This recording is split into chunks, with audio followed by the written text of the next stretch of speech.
Alright, ladies and gentlemen, I'm here on the show, and I'm here to talk about the second NFL game from the doubleheader. It's a Saturday doubleheader. Man, kind of a disappointing game, I thought. Like, the defensive games, like, they weren't bad. I'm not going to complain about the defensive games. It's just, I don't know, it's just, it doesn't entertain me as much. Like, sure, it's great defense. Like, Seattle's really great defense. Mike McDonald. Sure, like, their defense is really damn good. I mean, saw it against the Panthers, against a bunch of other teams this year. We saw how dominant their defense is. It was a incredible game for Seattle's defense. Offense, they ran the football actually really well. They ran for 180 total yards on 39 carries. Kenneth Walker and Charbonnet ran the ball really well. They picked up key third down after key third down to extend that last drive. I know they doinked the field goal, but at that point it didn't matter. Incredible game for their defense. Kind of a weird game. I feel like as an offense, like the Seahawks didn't execute the way they wanted to in the red zone at the end of the drives, but you know, their defense, I mean, they just step up time after time after time after time. Their defense just steps up.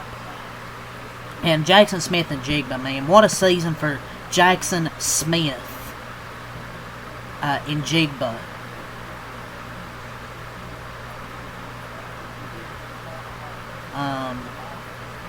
Finishing out the regular season with career high marks. 113 catches. 1,709 yards and 10 touchdowns. All three rank in the top 5 in the NFL, league high in yards. 15th player of all time with 1,700 receiving yards. So their defense really stepped up. Jackson Smith and Jigba had a solid game when he got targets. And with Seahawks, you don't look at any narratives based on anyone on this team. You just watch the game to see how good their defenses play. They can run the ball good. Like, their running game has got better the last couple weeks. Sam Darnold, I feel like Sam Darnold's going to have to make plays in the playoffs, and could that concern you? Maybe. But that running game's been really good, and you can lean on that defense. Like, they really leaned on that defense all night, and they got in the red zone a few times and just kind of stalled out. That first drive where they went for it and didn't get the touchdown, they missed the field goal. They didn't mind probably going for it in the first quarter because their defense held up and they still got like a big touchdown run, so. Phenomenal defensive performance by Seattle, giving them their props. But for San Francisco, man, how many points were they averaging per game? Like 30-something, and tonight they only had 3. And they're now 1-38 when trailing by 7+ points entering the fourth quarter. Their only win was in 2023 divisional versus the Packers. Look, sure, his entire offensive game plan relies on being on schedule and not in a bunch of negative downs, but not being able to come back from a 7-point game more than once is insane. It's like this team cannot play from behind. His offense is about timing and scheme. Once great teams, I should say, figure that out, it's hard for them to score. You can't even get one fourth quarter comeback. And it's just they can't. These big games like this, they struggle to win. And Seahawks are arguably one of the best defenses in the league. You could say they're the best defense in the league, and I would probably agree with you. It's just how crazy it is for them to be able to lean on their defense most of the night. And the Seahawks definitely left points on the board. They could have at least had 19 points if they'd kicked that first field goal and made the second one.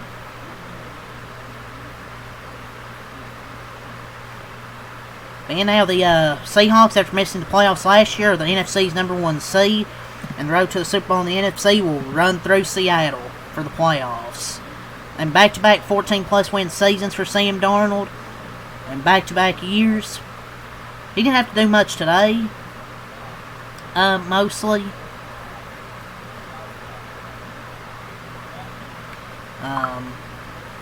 He's 20-26, 198.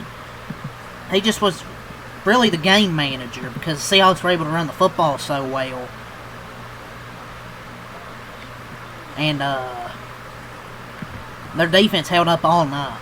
I thought at some point maybe that San Francisco would break through, but once they threw that interception in the fourth quarter after they finally drove down the field, this shit was over.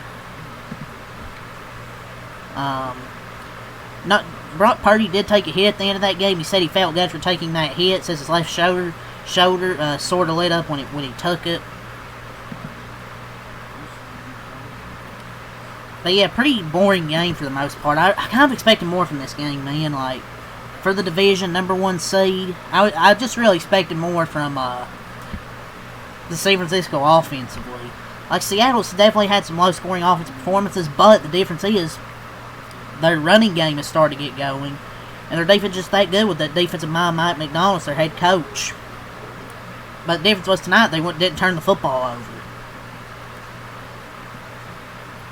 They didn't turn the football over. Were very careful with the football.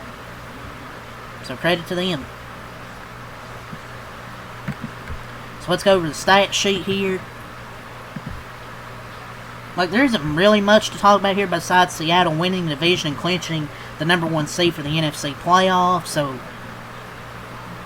just a dominant defensive performance. Both games were really not good today, man. I was kind of expecting with the first one, like, it'd be low scoring. This one I did not expect to be low scoring. Seattle scored 10 of their 13 points in the first half. But yeah, let's go over the stats. Seattle improves to 14-3, 8-1 on the road. Like, they're 8-1 on the road. They can win away, home, don't matter. 13.7 in the first quarter, 3 in the second quarter, 0 in the third quarter, 3 in the fourth quarter. San Francisco drops to 12-5, 5-3 at home. They only scored 3.0 in the first quarter, 3 in the second quarter, 0 in the third quarter, 0 in the fourth quarter. Let's go over the player stats.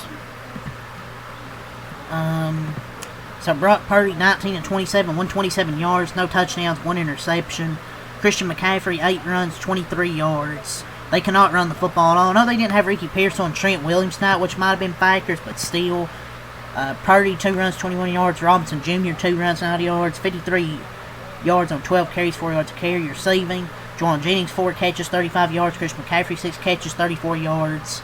George Kittle, 5 catches, 29 yards. And Demarcus Robinson, 3 catches for 24 yards. Defensively, they had 2 sacks, 5 TFLs. A Pinero, 1 for 1 on field goals. Got their only 3 points there in the second quarter. For Seattle, Sam Darnold was 20-26, 198 yards. No touchdowns, no interceptions. Solid game from Sam Darnold. It's just kind of a game-managing type game from him. Kenneth Walker, 16 runs, 97 yards, 6.1 a carry. Zach Charbonnet, 17 runs, 74 yards, 4.4 carrying a touchdown. They had 180 yards on 39 carries, 4.6 and a touchdown. Jackson Smith and Jigba, 6 catches, 84 yards. Kenneth Walker, 4 catches, 36 yards. Cooper Kupp, 2 catches, 29 yards. Charbonnet, 3 catches, 23 yards. A.J. Barner, 2 catches, 14 yards. And Saubert, 2 catches for 10 yards. Defensively, they had 3 sacks, 4 TFLs, 1 interception by Drake Thomas, 2 of 4 on field goals from Myers. Had an off night, but even then it still didn't matter. Could have been 19-3 the final score, honestly.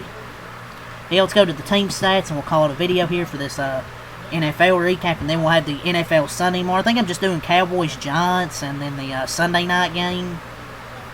I think I'm only doing 2 games tomorrow, because I don't feel like doing any other games. Hell with that.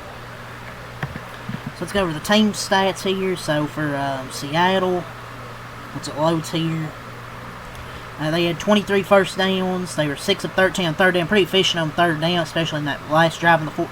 I think that last drive they had in the fourth quarter. 0 for 1 on fourth down. 67 total plays. 361 yards. 5 yards per play. 6 yards per pass. 180 rushing yards on 39 attempts for a carry. 0 for 3 in the red zone. 5 penalties for 25 yards. No turnovers. 37 minutes time of possession. Really dominated time of possession. San Francisco had 9 first downs. They were 2 for 9 on third down. 2 for 9 on fourth down. 0 for 2. 2 of 9 third down. 2 for 4th down. 42 total plays. 173 yards. 4 yards a play. 4 yards per pass. 53 rushing yards on 12 attempts. 4.4 carry. 3 penalties for 31 yards. 1 turnover with the interception. And 22 minutes of time of possession. But Seattle, man, gets the 13-3 win here, clinches the #1 seed, wins the division. So, yeah, that's all to say. Leave a like, subscribe for more. Peace.